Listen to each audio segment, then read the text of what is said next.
Hey Braid Fam, welcome back to my channel where I do all things relating to hair and braiding tutorials. Today's video is a really exciting one because I'm answering the biggest question that I get from my fellow braiders and stylists who are stuck and don't know what to charge for their services. I've been braiding hair since I was about 10 years old, and I remember when I first started to charge, and this was about early high school, I had no idea what to charge. You know, one day I would charge $75 for box braids. The next day I would charge $85 for box braids. I had no idea what I was doing.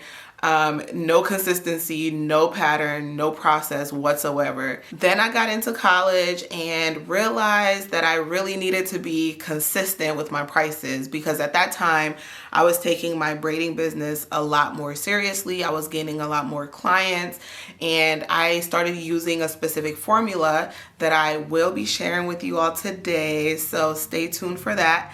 But this formula really helped me to be more consistent. It helped me to develop a baseline for what I should be charging for the different services that I had.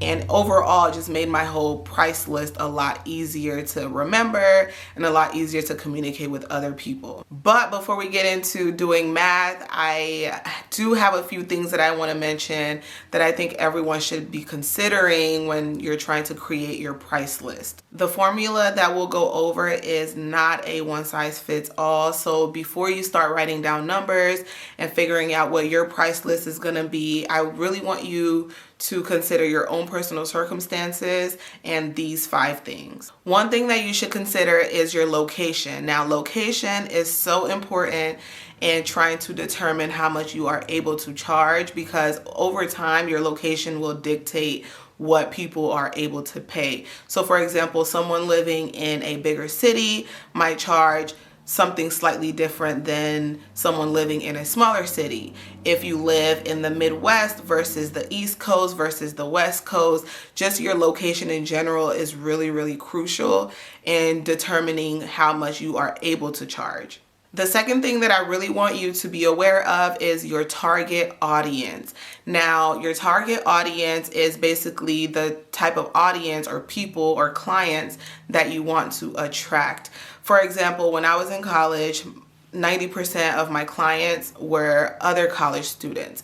There were a few families in the area, but my main market was college students, and so naturally my target audience became college students as well.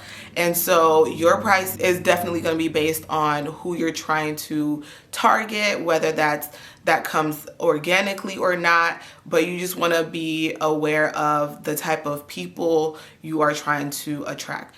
The third thing you want to consider is the demand for the hairstyle or the specific service that you're trying to offer. So I remember when faux locks first came out, well, when they became popular and a lot more people wanted faux locks, you had braiders and stylists who charged 3 times more than they would have charged for like box braids, and that's because there was a higher demand for faux locks. You also want to consider your own personal demand. Are you booked and busy from Monday through Sunday? Do you have a wait list for people who are not able to get in your chair right away? Someone like that may be able to charge a lot more compared to someone who is not getting any clients at all. The fourth thing that you want to consider is your skills. So this shouldn't really come as a big surprise because obviously your skill sets have to match the prices that you're charging. Now, this can be really obvious when you realize, okay, I have my business structure together, I have my marketing materials together, everything is in place, but then you realize you're not really getting all of the clients that you should be receiving, and that could be because the skills are not matching the prices. The last thing that I want you to consider is your competitors. You'll want to know what other people are charging because you'll want to use that as a guide to know what's considered normal in your area.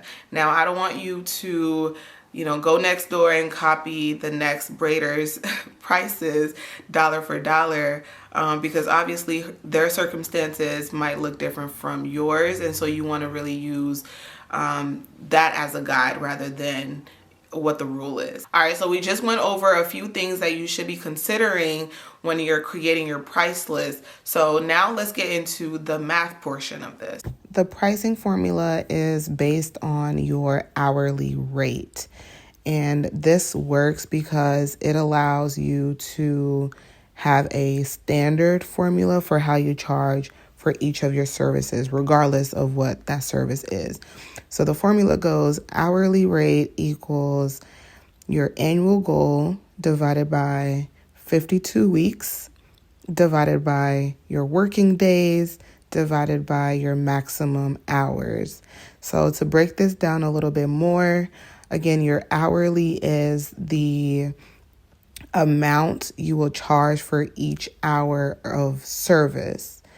Your annual goal, this is your annual salary goal. So you'll go ahead and set that goal in an example that we'll do a little later today. 52 weeks, this is the number of weeks in a year.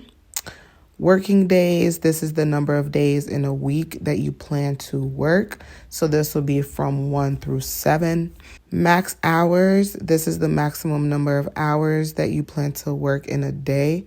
So it's common to base this off of the style that will take you the longest amount of time. So for example, if you do Senegalese twist and that takes you about 8 hours to do a small, that would be kind of your maximum hour that you would put as max hours.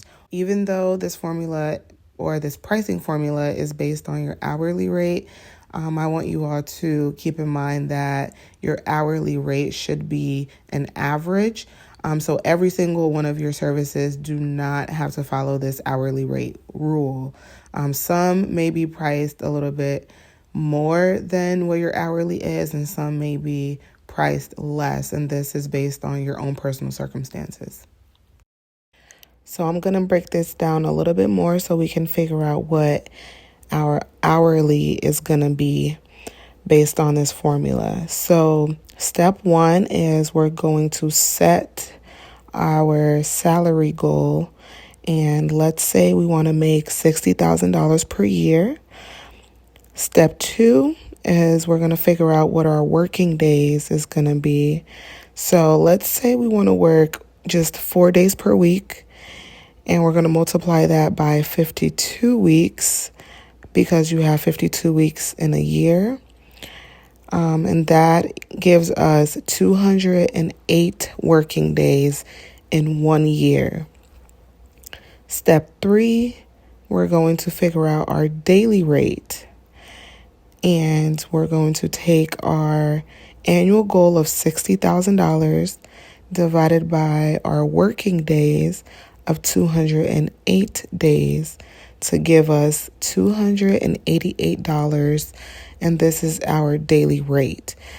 The daily rate is really important because this is the amount of money that you need to make every day to be able to reach your goal of $60,000. And this is assuming that you only work 4 days per week.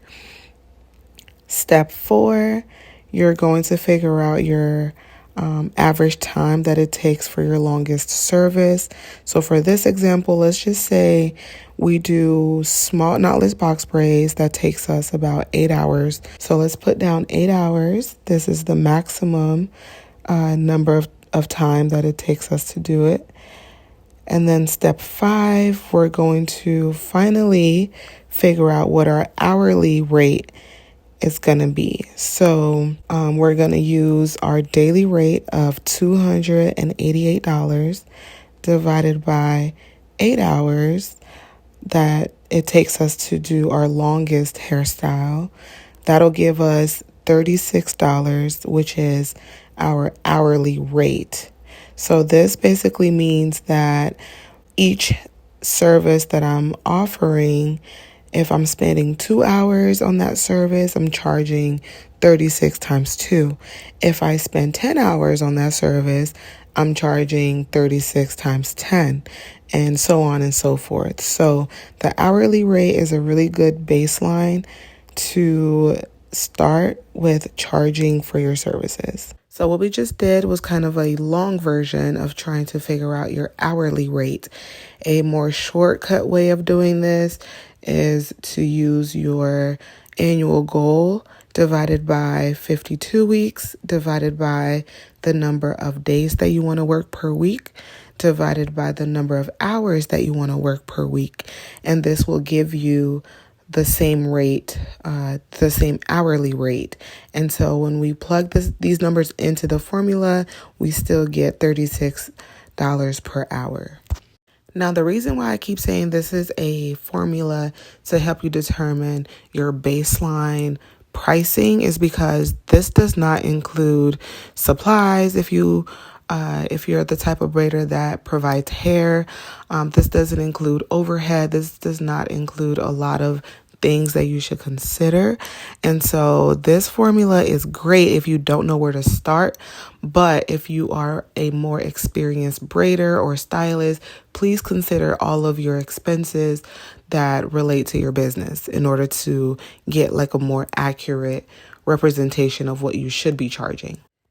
If you've gone through this entire video and still have questions, I do have a free ebook, a pricing guide to help braiders, stylists, just anyone in the service industry to basically take their business to the next level and to make sure that you are being profitable. And so if you are interested, I have the link in the description box, a free Braider's Guide to Pricing ebook. So go ahead and take a look at that. And if you found this video helpful at all, please leave a comment and let me know what else you'd like to see. I'm very much open to talking more about my experience in the braiding business industry. So go ahead and leave your comments, subscribe, share this with someone who you think will find it helpful as well. So see you in the next video.